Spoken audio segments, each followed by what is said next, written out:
নমস্কার বন্ধুরা, ট্রেন্ডিং বাংলায় আপনাদেরকে স্বাগত। গোটা দুনিয়া যখন নিঃশ্বাস আটকে তাকিয়ে আছে মধ্যপ্রাচ্যের দিকে, তখন একটাই প্রশ্ন ঘুরপাক খাচ্ছে, আমেরিকা কি সত্যিই ইরানের ওপর হামলা চালাতে পারে, নাকি শেষ মুহূর্তে পিছিয়ে যাবে? কয়েক সপ্তাহ ধরে লাগাতার হুমকি, যুদ্ধের প্রস্তুতি, নাগরিক সরানো, সব মিলিয়ে পরিস্থিতি ছিল একেবারে বিস্ফোরণের মুখে।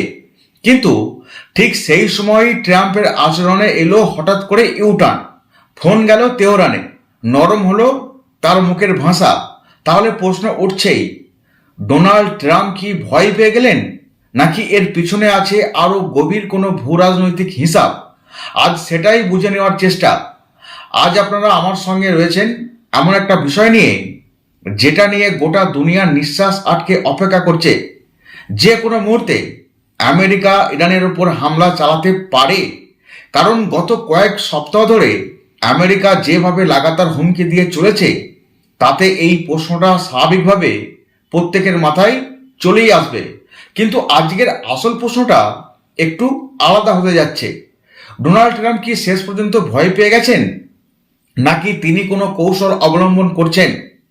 এই প্রশ্নটা হঠাৎ করে আসেনি, কারণ আমরা সবাই দেখেছি ভেনেজুয়েলার ক্ষেত্রে কিভাবে নিকোলাস মাদুরোকে এমনভাবে চাপে ফেলা হয়েছিল যে কেউ কিছু বোঝার আগেই খেলা অনেকটা এগিয়ে গিয়েছিল। তারপর আসে গ্রিনল্যান্ড নিয়ে ট্রাম্পের আগ্রাসী বক্তব্য, ইরান ইস্যুতে একেবারে খোলাখুলি শক্ত অবস্থান। এইসব মিলিয়ে বিশ্বজুড়ে একটা ধারণা তৈরি হয়েছিল যে আমেরিকা এখন নিজেকে এমন জায়গায় নিয়ে গেছে যেখানে সে যাকে চাইবে, যেভাবে চাইবে, সে নিয়ন্ত্রণ করতে পারবে। ভেনেজুয়েলার ঘটনা তার সবথেকে বড় প্রমাণ। আমেরিকা কিছু এই মুহূর্তে করছে না মানে এই নয় যে ইরানের ভয়ে সে গুটিয়ে বসে আছে। হতে পারে সে বড় কোনো বৃহৎ পরিকল্পনা নিচ্ছে। এই প্রেক্ষাপটেই ট্রাম্প যখন বারবার ইরানকে হুমকি দিতে শুরু করেন, বলতে থাকেন, তোমাদের দেশে যারা প্রতিবাদ করছে তাদের গায়ে যদি আঁচড়ও লাগে, আমেরিকা চুপ করে বসে থাকবে না। তখন বিষয়টা আরো সিরিয়াস হয়ে ওঠে। এই হুমকিগুলো নতুন কিছু নয়। আগের ভিডিওগুলোতে আমরা আপনাদেরকে এই নিয়ে কথা বলেছিলাম। মাত্র দুদিন আগেই ট্রাম্পের একটা টুইট আগুনের মতো ছড়িয়ে পড়েছিল, যেখানে তিনি লেখেন, help is on the way. অর্থাৎ যারা রাস্তায় নেমে প্রতিবাদ করছে তাদের সাহায্য আসছে। অনেকেই এটাকে সরাসরি হামলার ইঙ্গিত হিসেবে নিয়ে নিয়েছিলেন। এর পাশাপাশি নানা ছবি, ভিডিও সামনে আসে। দেখা যায় কাতারের আল এয়ারবেস থেকে মার্কিন বাহিনীর তৎপরতা বেড়ে গেছে। একের পর এক দেশ আমেরিকার কথা শুনে তাদের নাগরিকদের ইরান ছেড়ে চলে যেতেও বলেছে। আসলে এই সমগ্র ব্যাপারটাকে যদি আমরা দেখি, তাহলে হয়তো অনেকেই ভেবেছিলেন আমেরিকা সেই দিনই ইরানে হামলা করতে পারে। পরিস্থিতি এতটাই টানটান ছিল যে ভারত, ব্রিটেন, ইতালি, স্পেন সবাই প্রায় জরুরি ভিত্তিতে নিজেদের লোকজনকে সরানোর চেষ্টা শুরু করে দিয়েছিল। যেহেতু ব্যাপারটা আমেরিকা বলছে, ডোনাল্ড ট্রাম্পের মতো একজন নেতা বলছেন, বিশ্ব নেতা, সেই কথাকে কেউ অবহেলা করতে পারেনি। এই সময়ই ইরানের প্রাক্তন শাহের ছেলে রেজা পাহলভি প্রকাশ্যে বিক্ষোভকারীদের উৎসাহ দিতে থাকেন।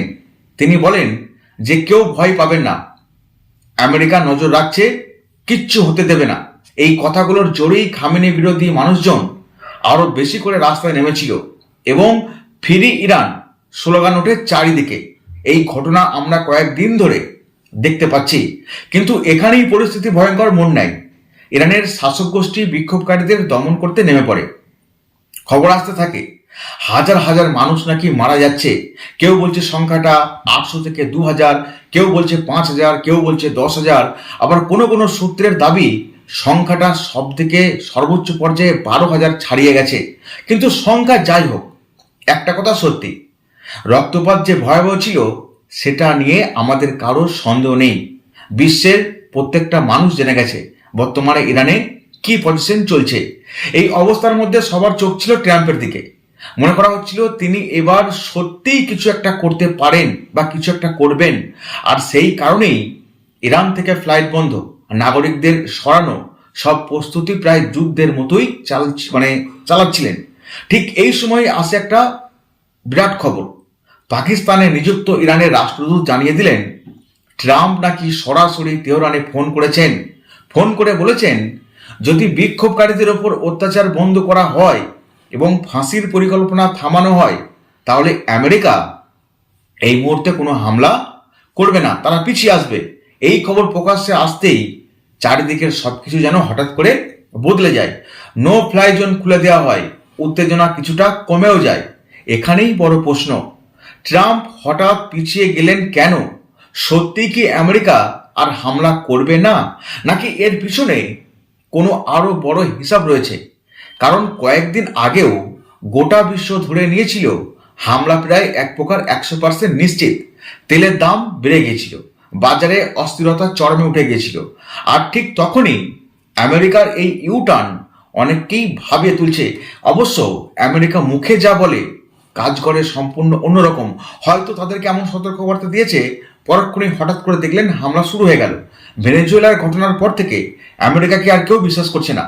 প্রথম যে বিষয়টা সামনে আসে তা হলো আমেরিকা ইরানকে আগে থেকেই বার্তা দিচ্ছিল।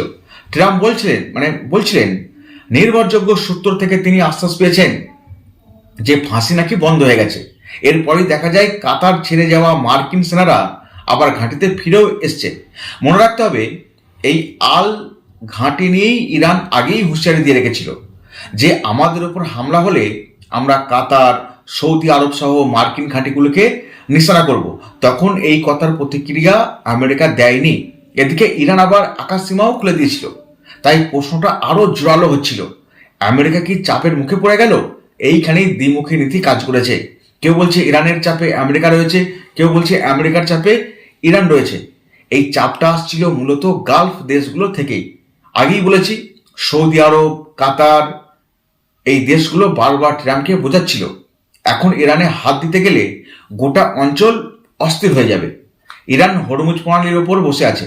এই পথ বন্ধ হলে বিশ্বের বিশাল অংশের তেলের একটা সরবরাহ বাধা সৃষ্টি হবে, বিপর্যয় নেমে আসবে। সৌদি স্পষ্ট করে বলেছিল, আগে ড্রোন হামলার সময় আমাদের উৎপাদন থেমে গেছিল, এবার হলে বিনিয়োগ পুরোপুরি নষ্ট হবে। ইরানও এক প্রকার খোলাখুলি বলে আসছিল যে আমাদের ওপর যদি হামলা হয়, আমাদের উপর হামলা হলে আমেরিকাকে নয়, তোমাদের নিশানা করব। এই হুমকি এবং গালফ দেশগুলোর লবিং, এই দুটো মিলিয়ে সম্ভবত আমেরিকাকে এক পা পিছুতে বাধ্য করে। আসলে ইরানও এই মুহূর্তে যে চিন্তা ভাবনা তারা নিয়েছিল, এক প্রকার ট্রাম্প বলতে পারেন পিছুতে বাধ্য হয়েছে। তাদের পরিকল্পনা বুঝতে পেরেছে ট্রাম্প খুব সহজেই যে হিতে বিপরীত হতে পারে। এর মধ্যে আরেকটা ভয়ানক তথ্য সামনে আসে, ইরান সরাসরি রেভলিউশনারি গার্ড দিয়ে গুলি চালানো কমিয়ে দিয়েছে, কিন্তু ইরাক থেকে শিয়া মিলিশিয়াদের এনে কাজে লাগাচ্ছে। কালো পোশাকে শত শত মানুষ বাসে করে সীমান্ত পেরিয়ে চলে আসছে। টাকা দিয়ে ভাড়া করা এই লোকদের কাজ ছিল ভিড়ের মধ্যে ঢুকে প্রতিবাদটাকে বন্ধ করে দেওয়া, প্রতিবাদকারীদের দমন করে দেওয়া। এক মার্কিন টিভি চ্যানেলে ইরানের বিদেশমন্ত্রী স্বীকার করেছেন শতাধিক বিক্ষোভকারী মারা গেছে। অর্থাৎ হত্যাকাণ্ডের বিষয়টা অস্বীকার করা যাবে না, তারা নিজেরাই স্বীকার করছে। সংখ্যা নিয়ে মতভেদ আছে। এখানেই ট্রাম্পের সবচেয়ে বড় সমস্যা, বোমাটা ফেলবেন কোথায়? কারণ সেখানে সরকারপন্থী আর সরকার বিরোধী মানুষ পুরোপুরি মিশে আছে। তাহলে কার ওপর তিনি আঘাতটা করবেন? ভুল জায়গায় আঘাত মানেই পুরো জনমত আমেরিকার বিরুদ্ধে চলে যাবে। আসলে সেখানে সরকারপন্থীও কিছু রয়েছে, সরকার বিরোধীও কিছু রয়েছে। আর এই কারণেই ইসরায়েল পর্যন্ত আমেরিকাকে বলেছিল যে সরাসরি হামলা নয়, ভেনেজুয়েলার মতো সফট অপারেশন করো, নিষেধাজ্ঞা বাড়িয়ে দাও, চাপ তৈরি করো। সেই কৌশলেই আমেরিকা 18টি শ্যাডো কোম্পানিকে চিহ্নিত করে, যারা গোপনে ইরানের তেল বিক্রি করছিল। তাদের উপর নিষেধাজ্ঞা বসানো হয় যাতে ইরানের আর্থিক চাপটা আরো বাড়ে। আমেরিকা এমনভাবে কাজগুলো করে কেউ বুঝতেও পারে না। তারা এই মুহূর্তে প্রচুর শক্তিধর একটা দেশ। ভেনেজুয়েলা বা গ্রিনল্যান্ডের মতো ইরান সহজ টার্গেট নয়। তাই জাতিসংঘের বৈঠকে সবাইকে ডাকাও হয়েছিল। সেখানে রাশিয়া স্পষ্ট করে বলেছিল এটা একটা সার্বভৌম দেশের আভ্যন্তরীণ বিষয়, আমেরিকার হস্তক্ষেপ ঠিক হবে না। হোয়াইট হাউসের মুখপাত্র বলেন সব অপশন টেবিলে আছে। ট্রাম্প কি করবেন তা তিনি খুব ভালো করেই জানেন। তিনি নিজেকে আনপ্রেডিক্টেবল রাখতে চান। এখনো মার্কিন যুদ্ধ জাহাজ ইরানের দিকে এগোচ্ছে, অর্থাৎ সবকিছু শেষ হয়ে যায়নি। যুদ্ধ যে কোনো মুহূর্তে আবার লেগে যেতে পারে। এই শুরুতেই আপনাদেরকে বলেছিলাম আমেরিকা মানে ডোনাল্ড ট্রাম্পকে কেউ বিশ্বাস করে না।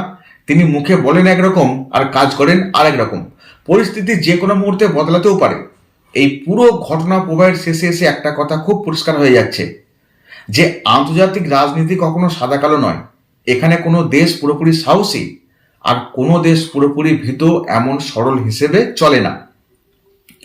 আমেরিকা ইরান টানাপোড়েনও তাদের ব্যতিক্রম নয়। বাইরে থেকে যতই মনে হোক যে ট্রাম্প হঠাৎ পিছিয়ে গেলেন, বাস্তবে বিষয়টা অনেকটা বেশি জটিল এবং অনেক জটিল অঙ্কের হিসাব। প্রথমেই বুঝতে হবে আমেরিকা কোনো সাধারণ দেশ নয়, আবার ইরানও কোনো ছোট বা দুর্বল রাষ্ট্র নয়। প্রত্যেকের কাছেই পারমাণবিক অস্ত্র আছে, আর যাদের কাছে কৌশল আছে, পারমাণবিক অস্ত্র আছে, তাদেরকে কোনোভাবেই দুর্বল ভাবা ঠিক হবে না। ইরান এমন একটা ভূখণ্ডে বসে আছে যেখান থেকে গোটা বিশ্বের অর্থনীতি নাড়িয়ে দেওয়া সম্ভব। হরমুজ প্রণালী শুধু একটা জলপথ নয়, এটা বিশ্ব অর্থনীতির নার্ভ সিস্টেম বলতে পারেন। এই জায়গায় আগুন লাগলে তার আঁচ শুধু মধ্যপ্রাচ্যেই পৌঁছাবে এমন নয়, পৌঁছাবে ইউরোপ, এশিয়া, আমেরিকা, গোটা পৃথিবীতে। ট্রাম্প সেটা খুব ভালোভাবেই জানেন। তাই যুদ্ধের হুঙ্কার যত জোরালোই হোক, শেষ সিদ্ধান্ত নেওয়ার সময় এই বাস্তবতাকে উপেক্ষা করা সম্ভব হয় না। আমরা প্রথম থেকে যেভাবে দেখে আসছিলাম, মনে হচ্ছিল ট্রাম্প এইমাত্র ইরানে হামলা করবে। ইরানও এত দুর্বল নয়। আমরা দেখলাম শেষ পর্যন্ত জিনিসটা উপেক্ষিত থেকে গেল। এই গোটা নাটকের মধ্যে সবচেয়ে বড় চাপটা এসছে আমেরিকার নিজেদের মিত্রদের দিক থেকে। সৌদি আরব, কাতার এরা প্রকাশ্যে আমেরিকার বিরুদ্ধে কথা না বললেও তারা পরিষ্কার বার্তা দিয়েছে যে ইরানে সরাসরি হামলা মানে গোটা অঞ্চলকে আগুনের মধ্যে ঠেলে দেওয়া। এই দেশগুলোর অর্থনীতি, বিনিয়োগ সব ঝুঁকির মুখে পড়ে যেতে পারে। আগেও দেখা গেছে, এই প্রথমবার নয়। একটা ড্রোন হামলাতেই সৌদির তেল উৎপাদন কতটা ধাক্কা খেয়েছিল।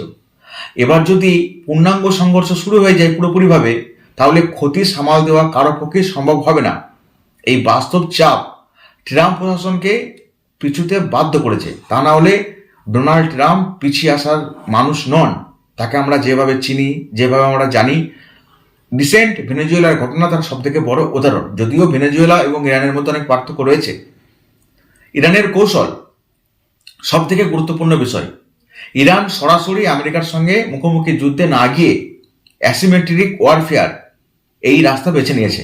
মানে নিজের হাতে সরাসরি আঘাত না করে চারপাশের অঞ্চলকে ব্যবহার করা। শিয়া মিলিশিয়া, প্রক্সি গ্রুপ, তেলপথের হুমকি, এই সবই হচ্ছে ইরানের শক্তি। আমেরিকা খুব ভালো করে জানে, ডোনাল্ড ট্রাম্প তিনিও খুব ভালো করেই জানেন যে ইরানের উপর একবার বোমা ফেললেই খেলা শেষ হয়ে যাবে না, বরং তখন থেকে শুরু হবে আসল যুদ্ধ। আর সেই যুদ্ধের কোনো নির্দিষ্ট মাঠ থাকবে না। Syria, Iraq, Lebanon, Yemen, Gulf সব জায়গায় রণক্ষেত্র হয়ে উঠতে পারে। আভ্যন্তরীণ রাজনীতির কথাও ভুলে গেলে চলবে না। ট্রাম্প এমন একটা সময়ে বর্তমানে দাঁড়িয়ে আছেন যখন তিনি তার নিজের দেশের ভেতরেই তাকে নিয়ে অনেক কিছু প্রশ্ন ওঠে। কেননা ডোনাল্ড ট্রাম্পের হঠকারিতা, তার সিদ্ধান্তহীনতা আমরা কিন্তু দেখেছি। আমেরিকার মানুষই খুশি নয়। আর কত যুদ্ধ তিনি করবেন? ইরাক, আফগানিস্তান, লিবিয়া, এই সব যুদ্ধের অভিজ্ঞতা আমেরিকান জনগণকে পুরোপুরি ক্লান্ত করে তুলছে। তারা সবকিছু মানতে পারছেন না। ট্রাম্প নিজেও ক্ষমতায় এসেছিলেন এন্ডলেস ওয়ার বন্ধ করার প্রতিশ্রুতি দিয়ে। সেই মানুষটা যদি আরেকটা বড় যুদ্ধ শুরু করেন একটার পর একটা, তাহলে রাজনৈতিকভাবে তার মূল্য তাকে দিতেই হবে। তাই মুখে যতই কথা বলা হোক না কেন, বাস্তবে সিদ্ধান্ত নিতে গেলে ভোটের কথা মনে রাখতে হবে, জনমতের কথা মনে রাখতে হবে, অর্থনীতি সবকিছু মাথায় রাখতে হবে। আন্তর্জাতিক মঞ্চে আমেরিকা এখন আর একা সিদ্ধান্ত নিতে পারবে না। এই বাস্তবতা ধীরে ধীরে স্পষ্ট হচ্ছে। একদিকে রাশিয়া, অপরদিকে চীন, এই শক্তিগুলো এখন প্রকাশ্যেই নিজেদের অবস্থান জানিয়ে দিচ্ছে। জাতিসংঘে রাশিয়ার বক্তব্য একদম স্পষ্ট। ইরান একটা সার্বভৌমত্ব দেশ, তার আভ্যন্তরীণ বিষয়ে হস্তক্ষেপ মোটেও গ্রহণযোগ্য নয়। অর্থাৎ ইরানে হামলা মানে শুধু ইরানের সঙ্গে যুদ্ধটাই নয়, বরং একটা বড় কূটনৈতিক সংঘাতের দরজা খুলে দেওয়া। ট্রাম্প যতই নিজেকে আনপ্রেডিক্টেবল বলুন না কেন, এই ধরনের বৈশ্বিক সংঘর্ষের ঝুঁকি তিনি সম্পূর্ণ উপেক্ষা করতে পারবেন না। প্রথমত দেখতে হবে তার চারপাশে কি হচ্ছে, তার জনগণ তাকে কেমনভাবে নিচ্ছে। সামনে মিড টার্ম নির্বাচন আছে, ট্রাম্পের একটু হলেও জনগণের প্রতি ভয় তো রয়েছেই। এবার প্রশ্ন আসছে, তাহলে কি ট্রাম্প ভয় পেয়ে পুরোপুরি পিছিয়ে এসছেন? ভয় শব্দটা হয়তো এখানে ঠিক মানাচ্ছে না ডোনাল্ড ট্রাম্পের ক্ষেত্রে, বরং বলা ভালো তিনি বাস্তব পরিস্থিতির হিসেব কষে আপাতত সংঘর্ষ এড়িয়ে যাওয়ার পথ বেছে নিয়েছেন। এটা তার দুর্বলতা নয়, আবার নিঃসন্দেহে সাহসিকতাও নয়, এটা তার সম্পূর্ণ হচ্ছে একটা কৌশল। আন্তর্জাতিক রাজনীতিতে অনেক সময় পিছিয়ে যাওয়াটাই বড় চাল হয়ে দাঁড়ায়। সরাসরি যুদ্ধ না করে নিষেধাজ্ঞা, অর্থনৈতিক চাপ, কূটনৈতিক অবরোধ, এসব যুদ্ধেরই একটা অন্য রূপ। হঠাৎ করে আপনি দেখলেন আমেরিকা পিছিয়ে চলে এলো, আবার হঠাৎ করে শুনলেন আমেরিকা আক্রমণ শুরু করে দিয়েছে। ইরানের ক্ষেত্রেও আমরা সেটাই দেখছি। সরাসরি বোমা না ফেলে আমেরিকার শ্যাডো কোম্পানি চিহ্নিত করছে, তেল বিক্রির পথ বন্ধ করছে, আর্থিক শ্বাসরোধ বাড়াচ্ছে। ভেনেজুয়েলার মডেল এখানেও প্রয়োগ করার চেষ্টা চলছে। প্রশ্ন হলো এই চাপ কতদিন টিকবে আর ইরান কতটা সহ্য করতে পারবে? কারণ পূর্বের ইতিহাস বলছে অতিরিক্ত চাপ অনেক সময় শাসক গোষ্ঠীর বদলে সাধারণ মানুষের উপর বেশি পড়ে। বর্তমানে যে পর্যায়ে ইরান রয়েছে, তার জনগণ, তার সরকার, এই মুহূর্তে যদি বিদেশি কোনো শক্তির আঘাত তাদের দেশের উপর নেমে আসে, সর্বোপরি এই ঘটনা অন্যদিকে মোড় নিতে পারে। এই গোটা ঘটনায় সবচেয়ে বড় ট্র্যাজেডি হলো সাধারণ মানুষের মৃত্যু, রক্তপাত এবং ভোগান্তি। সংখ্যাটা দেখুন, 800 হোক কিংবা 12,000, প্রতিটা প্রাণের মূল্য সমান। আন্তর্জাতিক রাজনীতির দাবার বোর্ডে এই মানুষগুলো কেবল সংখ্যা হয়ে যাচ্ছে। এদিকে শাসক গোষ্ঠীর দমননীতি, অন্যদিকে বিদেশি শক্তির কৌশল। এই দুইয়ের মাঝে সাধারণ মানুষই সবচেয়ে পিষ্ট হয়ে যাচ্ছে। আর বাস্তবতা আমাদেরকে বারবার মনে করে দিচ্ছে সাধারণ মানুষ কত ভয়ঙ্কর শক্তির কাছে অসহায় হয়ে পড়েছে। ইরান এবং আমেরিকার সম্পর্ক হয়তো স্থির হয়ে যাবে, যুদ্ধ লাগলেও আরো ভয়ঙ্কর হতেও পারে, কিন্তু সবশেষে যেটা আমাদের মাথায় রাখতে হবে যে পরিস্থিতি আপাতত কিছুটা ঠান্ডা হলেও বিপদ এখন পুরোপুরি কাটেনি। যুদ্ধ জাহাজ এখনো এগিয়ে যাচ্ছে, হুমকি এখনো আমরা দেখতে পাচ্ছি, কূটনৈতিক ভাষা এখনো কড়া ভাষায় প্রয়োগ হচ্ছে। আজ হামলা হয়নি মানেই যে কালকে হবে না, এমন কোনো নিশ্চয়তা বা গ্যারান্টি নেই। মধ্যপ্রাচ্যের রাজনীতি এমনই, যেখানে এক মুহূর্তের ভুল সিদ্ধান্ত গোটা বিশ্বকে কয়েক সেকেন্ডের মধ্যে অস্থির করে তুলতে পারে। তাই এই মুহূর্তে সবচেয়ে যুক্তিসঙ্গত বিশ্লেষণ হলো আমেরিকা এবং ইরান দুই পক্ষই নিজেদের সীমা পরীক্ষা করছে, কিন্তু কেউই এখনো সীমা লঙ্ঘন করতে চায় না। ট্রাম্প পিছিয়ে গেছেন কি পিছিয়ে যাননি, সেই বিতর্কের চেয়েও বড় প্রশ্ন হলো এই টান টান ঘটনার কবে শেষ হবে।